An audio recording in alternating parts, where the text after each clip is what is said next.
मैंने फैक्ट्रेस की फाइल दे दी थी ऐसे तो। अरे मैडम मैडम साइन करके जाइए मैडम। अरे मैंने सुबह साइन कर दिए थे, मैं तो बस 10 मिनट के लिए बाहर जा रही हूँ, अभी आ जाऊंगी। मैडम 5 मिनट के लिए जाइए या 10 मिनट के लिए जाइए, लेकिन साइन करके जाइए madam. I will get your call back. तुम्हें समझ नहीं आता, तुम पागल वागल हो गए हो। जब मैं कह रही हूँ कि मैंने साइन कर दिया था और मैं सिर्फ 5 मिनट के लिए तो बाहर जा रही हूँ।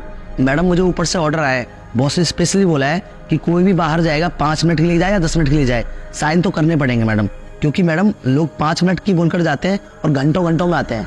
देखो बॉस का ऑर्डर आया होगा, मैं बॉस से अपने आप बात कर लूंगी, तो मुझे परेशान मत करो। क्या हो रहा है ये सब? सर देखिए ना, ये मुझे परेशान कर रहा है। गोपाल, क्यों परेशान कर रहे हो मैडम को? सर आप ही ने तो बोला था साइन करने के लिए, मैं तो बस वो साइन ही करा रहा था सर। हर्षिता, मैंने ही उसको बोला था कि अगर कोई भी एम्प्लॉय ऑफिस से बाहर जाएगा तो वो साइन करके ही जाएगा, क्योंकि एम्प्लॉयज 5 मिनट का बोल के जाते हैं और 1-1 घंटे तक नहीं आते हैं। ऑफिस को बहुत नुकसान होता है इससे। और इसमें प्रॉब्लम ही क्या है? अगर तुम ऑफिस से बाहर जा रही हो तो साइन करके जाओ ना। और ये उसकी ड्यूटी है, वो तुमको परेशान नहीं कर रहा, उसको उसका काम करने दो। ठीक है।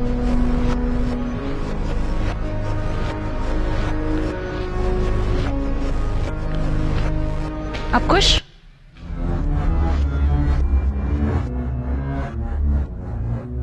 इस गार्ड को तो सबक सिखाना पड़ेगा। इसने मुझे जलील किया, वो भी बॉस के सामने। इसको तो नहीं छोड़ूंगी मैं। मैडम आपने मुझे बुलाया है? नहीं, मैंने नहीं बुलाया, शायद सर ने बुलाया होगा। तुम उनके कैबिन में चले जाओ।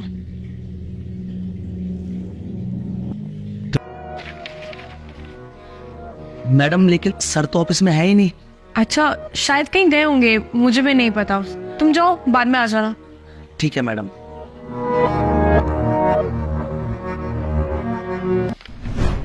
हर्षिता, मेरे ऑफिस के ड्रॉर में कुछ कैश पड़ा था, लेकिन अब नहीं है। कोई आया था क्या ऑफिस में मेरे पीछे से? सर ऑफिस में तो कोई भी नहीं आया।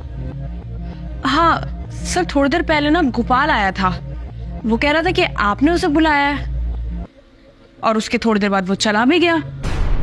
मैंने तो उसे नहीं बुलाया। सर हो सकता है उसी ने आपके पैसे लिए हो।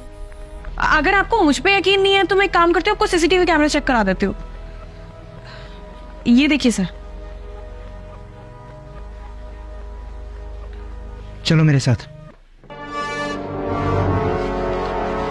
सर आप? बैग दो अपना। लेकिन मैडम क्या हुआ? मैंने कहा बैग दो अपना। ये लीजिए मैडम।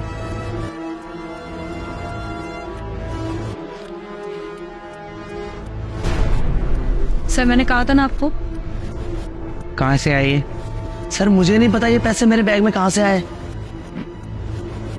मैं बताता हूँ ये कैसे आए। मेरे ऑफिस में आओ अभी के अभी। सर मुझे सच में नहीं मालूम ये पैसे मेरे बैग में कहाँ से आए।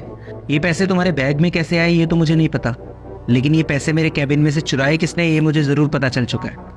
और पैसे चुराने वाले का इस ऑफिस में कोई काम नहीं है, उसको मैं आज ही नौकरी से निकाल दूंगा। इसलिए Harshita, you are fired. Sir मैंने क्या किया है? आप मुझे क्यों इस जॉब से निकाल रहे हैं? चोरी तो इसने की है ना। तुमने मुझे बाहर के सीसीटीवी की वो फुटेज तो दिखा दी जिसमें गोपाल मेरे कैबिन के अंदर आ रहा है, लेकिन शायद तुमको ये बात नहीं पता थी कि मेरे कैबिन के अंदर भी एक हिडन सीसीटीवी कैमरा है, जिसमें वो सब कुछ रिकॉर्ड हो गया था जब तुम ये पैसे मेरे कैबिन में से लेके जा रही थी।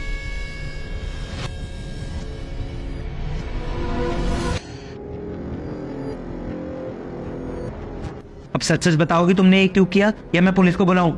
सर पुलिस को बुलाने की कोई जरूरत नहीं है, मैं आपको सब कुछ बता देती हूँ। सर मेरी कोई इंटेंशन नहीं थी ये पैसे चुराने की, ये सब तो मैंने इसको सबक सिखाने के लिए किया, क्योंकि इसने आपके सामने मेरी बेइज्जती की थी और वो मैं बर्दाश्त नहीं कर सकती। शट अप हर्षिता, अगर कोई ईमानदारी से अपना काम करना चाहे ना तो तुम जैसे लोग उनको वो भी नहीं करने देते। मैंने गोपाल को बोला था कि सबके साइन करवाए, उसमें उसकी क्या गलती थी? वो तो अपना काम कर रहा था ना, जैसे तुम लोग अपना काम करते हो वैसे वो उसका काम था, और तुम समझ रही थी कि वो तुम्हारी बेइज्जती कर रहा है। अपनी इस सोच को बदलो। आई एम सॉरी, इस तरह के एम्प्लॉयज मेरे ऑफिस में काम नहीं कर सकते। You can go now. Sorry sir, मुझसे गलती हो। मैंने कहा ना, you are fired, you can go now.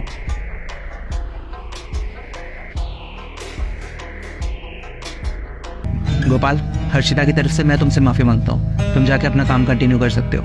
Thank you so much sir.